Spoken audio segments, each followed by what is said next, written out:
जदयू है, उसके बाद राजद यहाँ है। इसे तेजस्वी के भाषण का क्या प्रभाव पड़ेगा वो आप लोग समझ सकते हैं। सवाल ये है सर, जन सुराज से लेकर के आपके नवादा जिला में 5 प्रत्याशी, टिकट मिलने के बाद कुछ प्रत्याशियों ने किसी और पार्टी को भी ज्वाइन कर लिया। नवादा में लेकर के आपके वोट के 6 प्रत्याशी जीते हैं। उन लोगों का किस प्रकार से आप वोट में कन्वर्ट कर पाएंगे जो आपसे नाराज चल रहे हैं? देखिए, मामला ये है कि हमारे यहाँ एक सिस्टम है, जिन लोगों ने आवेदन दिए उन पर समीक्षा होगी विभिन्न स्रोतों से।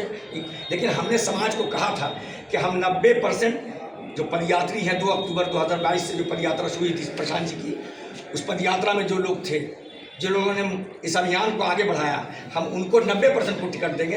लेकिन समाज में 10% ऐसे लोगों को देखेंगे जो क्रीम होगा समाज का, समाज में सभी सबको में स्वीकार होगा। डॉक्टर अनुज उसी तरीके से स्वीकार है लोग। हमने वारसलीगंज में दिया है उमेश यादव को टिकट। उमेश यादव, पुराने जो साथी उनसे पूछे कि उमेश यादव एक राजनीतिक कार्यकर्ता है कि नहीं। हमने राजनीतिक, जिसने जिंदगी भर लालू यादव जिंदाबाद के नारे लगाए, उसको कभी पूछा नहीं गया। जन स्वराज ने पहली मरतबा 1952 से विधानसभा का चुनाव हो रहा है। हमने यादव समाज को वारसलीगंज में टिकट इसलिए दिया है कि उस जाति को कभी किसी जाति ने टिकट नहीं दी, पार्टी ने टिकट नहीं दिया।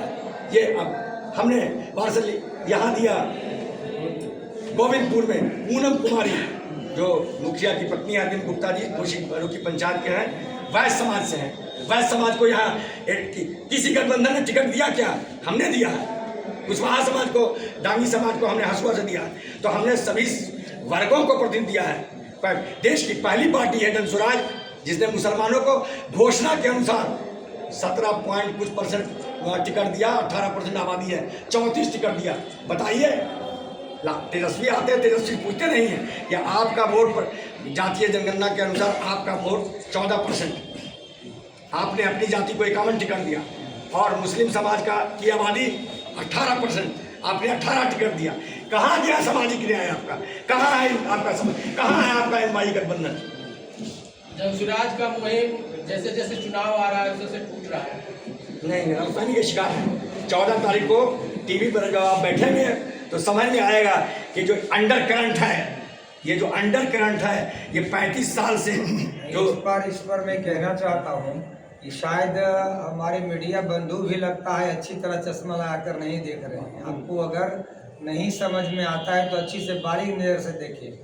नवादा में जन स्वराज, बिहार में जन स्वराज हर जगह मौजूद है। पहली बिहार की पार्टी है जो नई पार्टी होकर 243 विधानसभा में चुनाव लड़ने जा रहा है। एक पार्टी बताइए नाम, किसी की हिम्मत है कि अकेला कोई चुनाव लड़े बिहार में? मैं मीडिया बंधुओं के माध्यम से सभी को पूछना चाहता हूँ, एक पार्टी है जिसकी हिम्मत है, तो ये कहना बिल्कुल गलत है। और कहीं भी हर जगह जन स्वराज मजबूत स्थिति में है। और कई जगह आप देखिएगा बिहार की सरकार जो बनने जा रही है उसमें आप देखेंगे कि कहीं न कहीं आपका जन स्वराज पार्टी बहुत बड़ी भूमिका, यहाँ तक कि हम सभी जीत की ओर बढ़ रहे हैं और सब कुछ सही सलामत रहा तो सरकार बनेगी जन स्वराज पार्टी।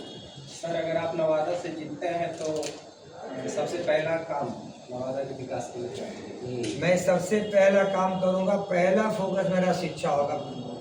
25 गांव को मैंने सेलेक्ट किया है जहां नवादा विधानसभा में स्कूल नहीं है।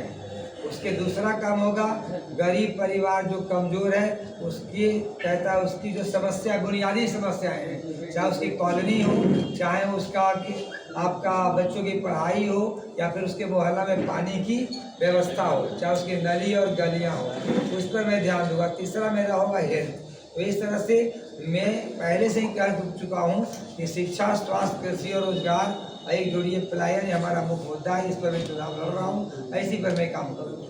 वसीउद्दीन जी, ये चीज़ था साधने में कैसे काम करवाएं जो आपसे रूठे हुए हैं? सवाल मेरा ये था कि जो आपसे नाराज हो चुके हैं चीज़ों को लेकर के, उनको साधने को लेकर संगठन के स्तर पर काम हो रहा है। लगातार हमारे लोग उनसे मिल रहे हैं और लगातार ये काम हो रहा है। लेकिन हमारे जो जन स्वराजी साथी हैं, जो जन स्वराज के कार्यकर्ता हैं, जो इस अभियान से जुड़े हुए हैं, वो ईमानदारी से 5 विधानसभा क्षेत्र में काम कर रहे हैं। और हमने जो पारिवारिक लाभ कार्ड बनाया है, यहाँ 40,000 पारिवारिक लाभ कार्ड है हमारा, 60,000 वो, तो यहाँ पर 60,000 पारिवारिक लाभ कार्ड है।